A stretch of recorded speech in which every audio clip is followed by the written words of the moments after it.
चंद्रावत. त्याला स्वरूपाचा विसर पडला होता. तो थेट बँकेतून हाफ डे घेऊन घरी आला.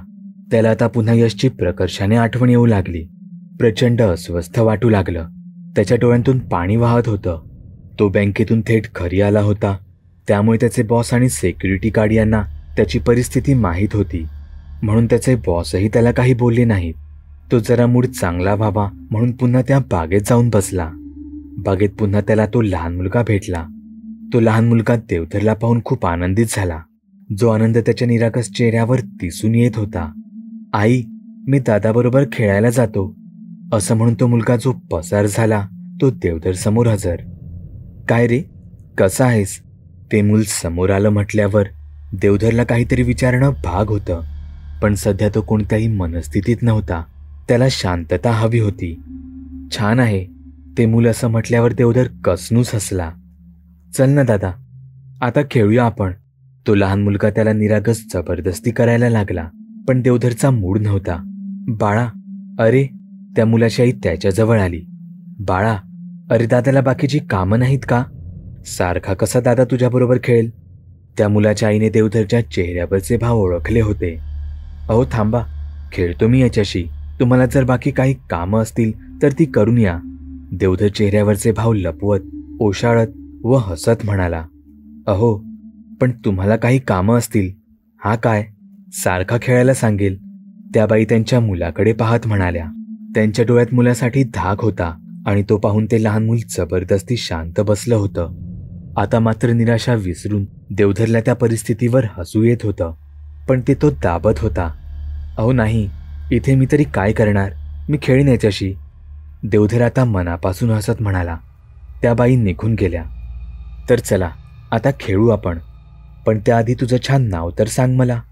देवधरने त्या मुलाला उचलून घेतलं आणि तिथेच बाकड्यावर त्याच्या बाजूला बसवलं.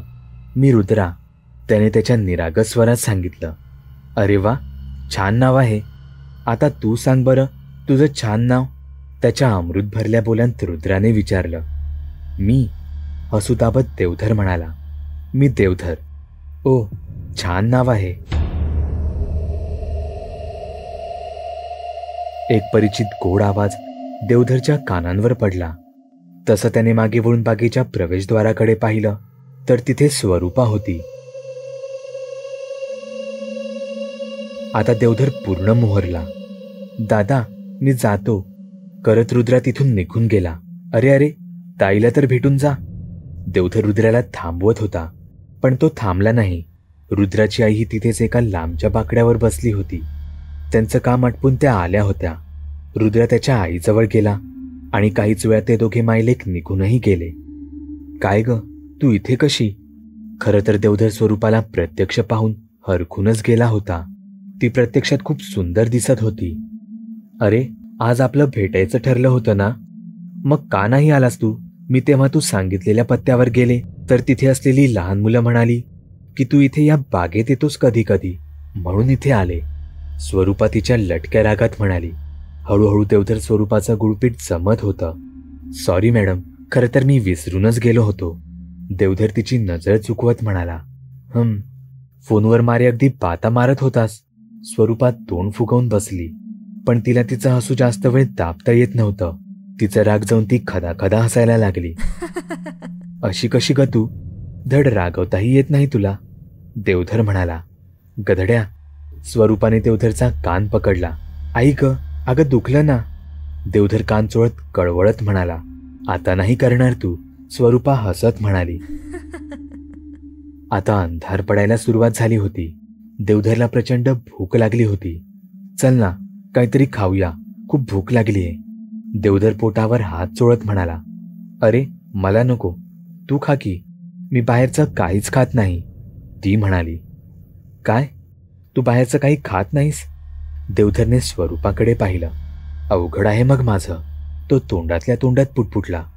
अरे, तुला काही खायचं असेल तर तू खा की, मला नको, घरी सगळं तयार आहे माझं, स्वरूपा म्हणाली. नको, तू नाही तर मी पण नाही, जाऊ दे, देवधर म्हणाला. अरे पण, स्वरूपा बोलायच्या आधीच देवधर फिल्म स्टाईलमध्ये म्हणाला. तुम नहीं तो हम भी नहीं रे. देवधर तू पण ना. स्वरूपा चक्क लाजली. ओ, हेही जमतं वाटतं तुला. मला वाटलं फक्त भंकस करता येत असेल तुला. चल चल गप रे. स्वरूपा उठली आणि तिथेच असणाऱ्या एका झोक्यावर जाऊन बसली. ए देवधर, इथे ये ना झोका द्यायला. स्वरूपा देवधरच्या दिशेने आवाज फेकत म्हणाली. देवधरही तिथे गेला. त्याला स्वरूपाचं हे रूप नवीन होतं. स्वरूपा झोक्याच्या कड्यांना घट्ट धरून बसली होती. तिचा तो जांभळा पंजाबी ड्रेस, मोकळे केस, नाजूक चेहरा, गोरे हात आणि धुंद झालेली संध्याकाळ. वातावरणात कुणी जादूची कांडी फिरवल्यासारखं झालं होतं. देवधर तर तिच्याकडे खेचला जात होता. दे ना देवधर, झोका दे ना. खूप आवडतं मला उंच उंच जायला. ती तिच्या मादक पण निरागस नाजूक आवाजात म्हणाली. देवधरने झोक्याच्या कड्यांना हात लावला तसं त्याचं अंग मोहरलं. एक हवंहवंसं मोरपीस त्याच्या रंध्रारंध्रात भिनू लागलं.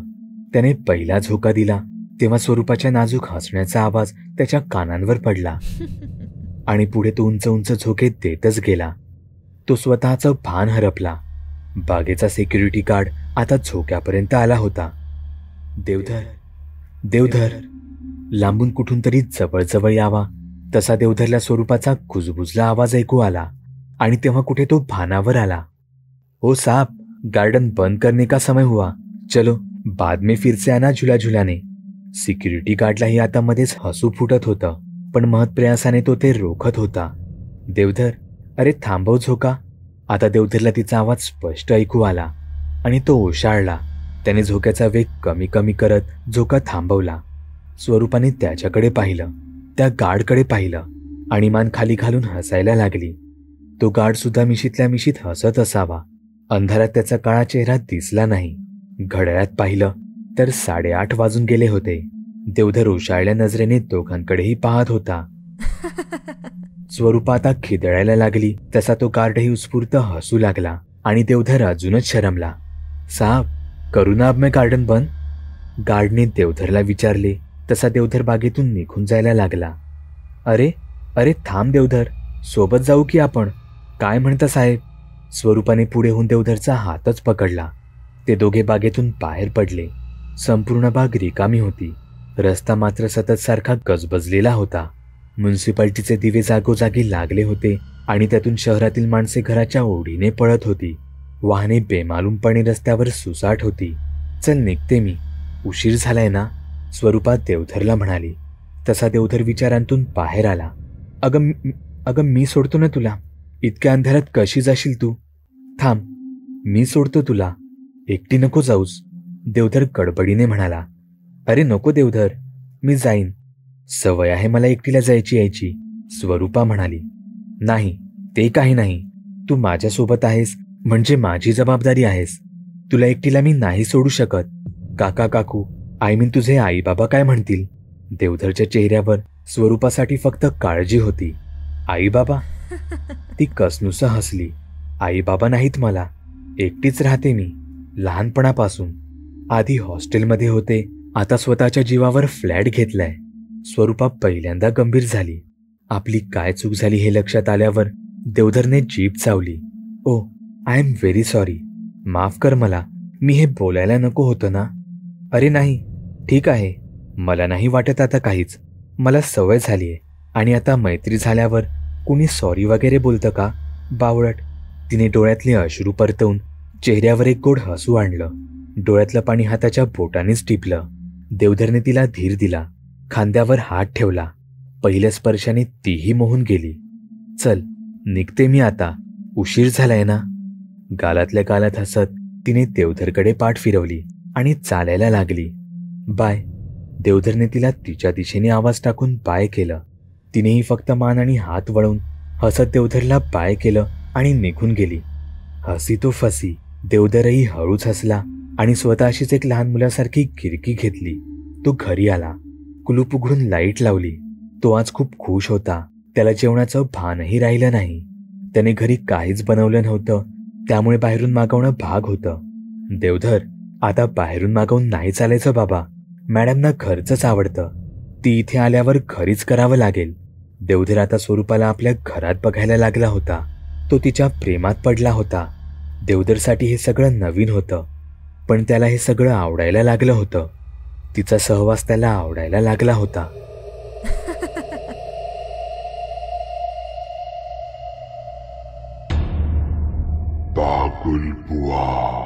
चॅनलवर अपलोड केलेल्या नवीन व्हिडिओची नोटिफिकेशन मिळवण्यासाठी चॅनल सबस्क्राईब करायला विसरू नका. व्हिडिओ आवडला तर आमच्या मेहनतीचा मोबदला म्हणून तो लाईक करून मित्रांसोबत जरूर शेअर करा.